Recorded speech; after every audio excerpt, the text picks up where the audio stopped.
A 50 Hz alternating current of peak value 1 ampere flows through the primary of a transformer if mutual inductance between the primary and secondary is 1.5 Henry. What is the peak voltage induced in the secondary? Question में बोल रहा है कि एक transformer है जिसके primary में जो करंट फ्लो हो रहा है वो 1 एम्पियर है और दोनों प्राइमरी और सेकेंडरी के बीच का म्यूचुअल इंडक्टेंस 1.5 है। तो जो सेकेंडरी में जो वोल्टेज इंड्यूस्ड होगा उसका पीक वैल्यू क्या होगा ये हमें फाइंड आउट करने बोल रहे हैं। हमें क्या क्या गिवन है? फ्रीक्वेंसी गिवन है 50 हर्ट्ज और हमें गिवन है mutual inductance m is equals to 1.5 henry given है और क्या है, और हमें peak value of current given है।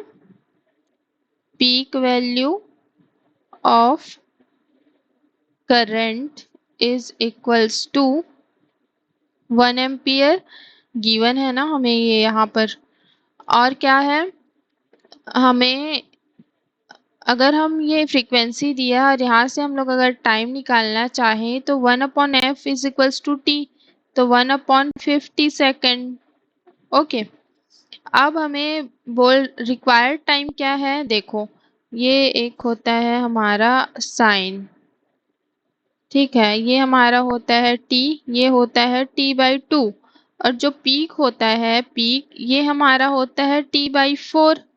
दैट मीन्स पीक वैल्यू बोल रहा है ना वो, तो रिक्वायर्ड टाइम जो होगा वो होगा t/4 है ना। दैट मीन्स ये हो जाएगा हमारा t क्या होता है 1/f होता है, तो 1/f 4f होगा, तो ये होगा 1/4 times of 50 which is equals to 1/200 second.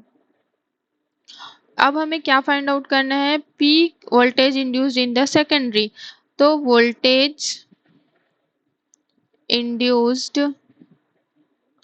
In secondary, अगर हमें म्यूचुअल इंडक्टेंस और क्या बोलते हैं म्यूचुअल इंडक्टेंस करंट और टाइम गिवन है, तो वोल्टेज इंड्यूस्ड इन सेकेंडरी क्या होगा? ये होगा E is equals to -m di/dt। अब E is equals to -m मतलब m की वैल्यू 1.5, di की वैल्यू क्या है? di की वैल्यू है 1 है ना, ये पीक वैल्यू ऑफ करंट बोल रहा है तो ये तो हमारा 1 है, तो ये हो जाएगा हमारा 1 -1 होगा क्योंकि 0 -1 होगा ना, तो ये 1 एम्पियर होगा, तो ये -1 डिवाइडेड बाय dt का वैल्यू 1/200। अब इसको हम सॉल्व करते हैं तो ये हमें मिलेगा minus minus plus and that means 300 volt.